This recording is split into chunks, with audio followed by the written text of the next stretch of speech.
An early start again because this is our last day, but the bus doesn't go till 12:30. Now we've come right up to the cathedral again, looking over the building site towards the cathedral, and looking to our left from there is the church of Santa Maria la Antigua, a Gothic church with a Romanesque bell tower. And again, Antigua. Yes, I just said that. Across to the cathedral.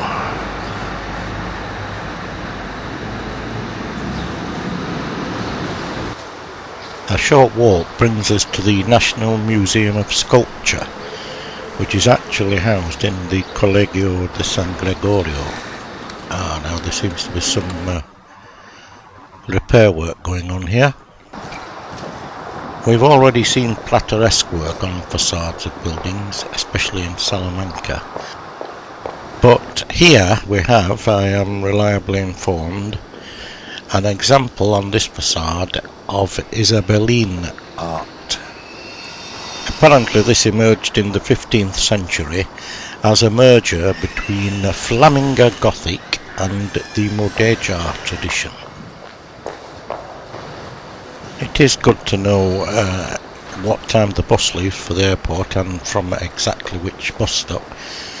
It enables us to use this extra few hours to see some extra things. Very reassuring, although my experiences in Segovia ought to have been a warning.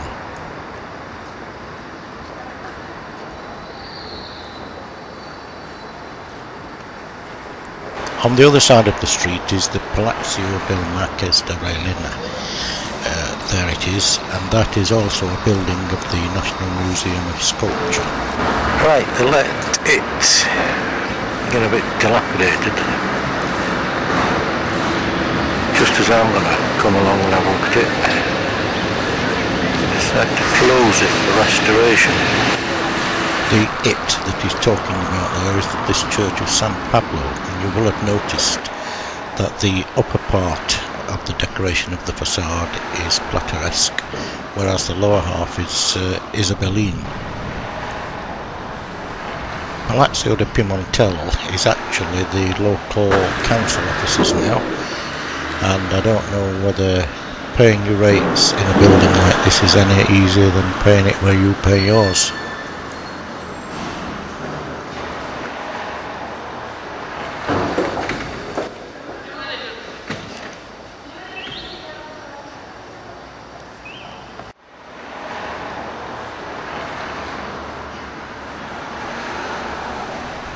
We must make our way back now through the city centre. There's the hospital quite near the city centre, and of course towards the bus station to catch our bus to the airport. Bit dark in here. Yeah, but we have the technology. It's not brilliant, I know, but at least we can see where we're going now. We're having a look round in the cathedral, which is now open. It's certainly grandiose as described, but I'm afraid to me, and I don't know what it's like on Sundays, but to me it was a cold mausoleum.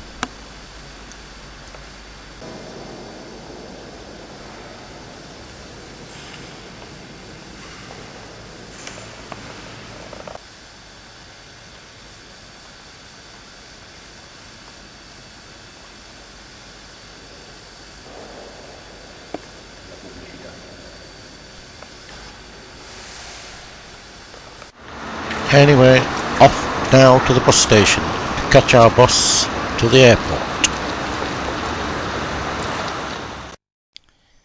I find the state of panic easy to remember, but very difficult to describe. I was at the appropriate bus stop well before the bus was due, and so appeared to be several other people. The time arrived and no bus arrived. It got 5 minutes, 10 minutes, quarter of an hour after, and the tension was beginning to rise. I think it was about half an hour past the time when I finally was panicked into action and grabbed the nearest intelligent looking soul I could find. I must have picked on the only other person who was waiting for that bus, the only other person who spoke English like a native, and strangely enough, he was the check-in supervisor at the airport. He was also waiting for the bus. But, to cut a long story short, the bus had been cancelled because there were no passengers. I, who confidently held this return ticket in my hand, was supposed to report to the ticket office and tell them I was there, so they would then put a bus on. This other chap didn't need a ticket. He worked at the airport, he had a pass, and so of course he didn't need a ticket. And just to lengthen the odds even further, this chap normally drove to the airport, but last evening he had left his car there for some nefarious reason and needed to go on the bus. To cut a long story short, if he hadn't have been there, I don't know what I would have done. But he went to the bus company and organised us a lift on a bus that was passing the airport. And just to put a twist in the tale, I wasn't allowed to get off at the airport, but he was. I had to get off at the village about a mile before the airport and walk down the motorway with my bags and everything, but anyway, I was glad to get there.